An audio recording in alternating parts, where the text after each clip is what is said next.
One of our favorite new discoveries this year at 2014 was a band called Greensky Bluegrass. They're from Michigan, the home of bluegrass. We're going to check them out. Hey, right now I hear some Harry Nilsson playing in the background. I don't know if the mic picks that up, but here we go, Greensky Bluegrass.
You notice a different feel here than other festivals, or is this just a festival feel kind of a place? This definitely sets a precedent for a lot of places. It's bigger and more, and like I'm sure famous around the world for how big of a spectacle it is. But there's a lot of excitement here, and I know it's a lot of work for people to walk the whole mile from their campsite to the farthest stage in for the first set of the day. And we had a huge crowd, and that's flattering. That feels good. Yeah, and that's one of the misconceptions about bluegrass style music. Everybody thinks it must come from here or Colorado, to be legit. What makes you guys so tuned into that sound? We really like the instrumentation. It kind of drew us all in early on before we even really, various amounts of exposure to bluegrass in general. But I just wanted to play the mandolin, and our banjo player wanted to learn how to play the banjo, and it's fun. It's a chamber music. It's jam music naturally. Everyone just takes turns riffing on the melody. It's kind of like jazz standards, but folky. Yeah. Does anybody ever call it Greensky Bluegrass? Yes, they do. They do. They don't get it. How do you correct them, or just gently, or what's your? We don't sometimes, and some of the fans do it on purpose because it's funny, but. Eventually they'll have the aha moment, we call it, where they figure out why it's green sky. We've had all sorts of suggestions too about like adding an E, adding the long sign, spacing the words, but I mean, it's been our name for like 13 years, so there's no turning back. That's right. And you're based out of Michigan. What's the scene for acoustic music, or more like jammy type acoustic music for up there? It's pretty good. There's a real good songwriter acoustic kind of music community in Michigan.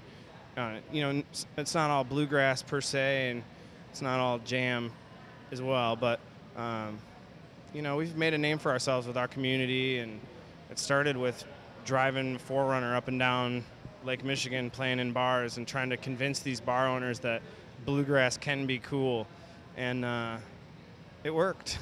And you kind of do your own thing with it too. It's not just like you're not strict conservative adherence to the rules. The lyrics, for example, are very different than standard bluegrass, and the arrangements are different. And there's something about the feel of it too that just, I don't know. It's. What do you think?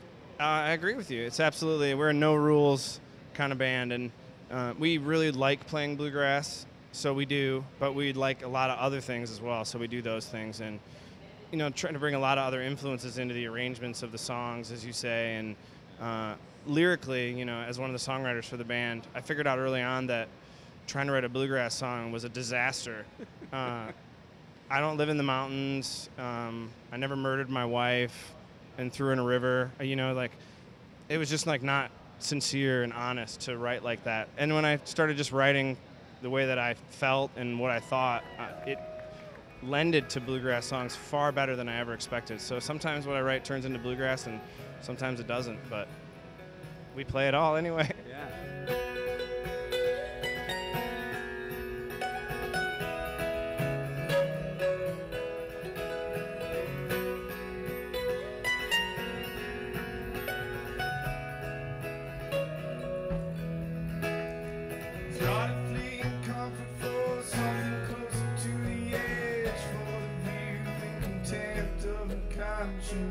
Thoughts abandoning the shoes.